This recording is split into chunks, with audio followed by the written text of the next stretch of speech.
ایک دن گاؤں کے کنویں میں عجیب ماجرا ہوا کہ جو ڈول بھی کنویں میں ڈالا جاتا واپس نہ آتا، جبکہ رسی واپس آ جاتی۔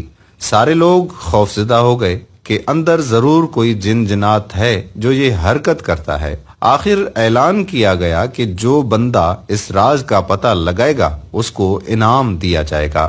ایک آدمی نے کہا کہ اس کو انعام کی کوئی ضرورت نہیں، مگر وہ گاؤں والوں کی مصیبت کے ازالے کے لیے یہ قربانی دینے کو تیار ہے، مگر ایک شرط پر، اور شرط یہ ہے کہ میں کنویں میں اس صورت میں اتروں گا جب رسا پکڑنے والوں میں میرا بھائی بھی شامل ہو۔ اس کے بھائی کو بلایا گیا اور رسا پکڑنے والوں نے رسا پکڑا اور ایک ڈول میں بٹھا کر اس بندے کو کنویں میں اتار دیا گیا۔ اس بندے نے دیکھا کہ کنویں میں ایک مچھندر قسم کا بندر بیٹھا ہوا ہے جو ڈول سے فوراً رسی کھول دیتا ہے۔ اس بندے نے اپنی جیب کو چیک کیا تو اسے گڑ مل گیا۔ اس نے وہ گڑ اس بندر کو دیا، یوں بندر اس سے مانوس ہو گیا۔ بندے نے اس بندر کو کندھے پر بٹھایا اور نیچے سے زور زور سے رسا ہلایا۔ گاؤں والوں نے رسا کھینچنا شروع کیا۔ جوں ہی ڈول اندھیرے سے روشنی میں آیا، وہ لوگ بندر کو دیکھ کر دہشت زدہ ہو گئے کہ یہ کوئی عفریت ہے جس نے اس بندے کو کھا لیا ہے اور اب اوپر بھی چڑھایا ہے۔ وہ سب رسا چھوڑ کر سرپٹ بھاگے، مگر اس بندے کا بھائی رسے کو مضبوطی سے تھامے اور اوپر کھینچنے کی کوشش کرتا رہتا۔ آخرکار وہ کنارے تک پہنچ گیا۔ کنویں سے نکل کر اس نے بندر کو نیچے اتارا اور لوگوں کو اس بندر کی کاستانی بتائی۔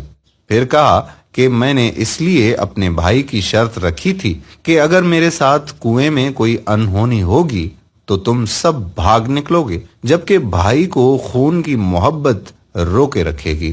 یاد رکھیں کہ کوئی لاکھ اچھائی کرے مگر خونی رشتے آخرکار خون کے رشتے ہوتے ہیں، ان کی قدر کریں۔ دوستو، بھائیوں کی قدر کیا کریں، یہ انسان کے بازو کی مانند ہوتے ہیں۔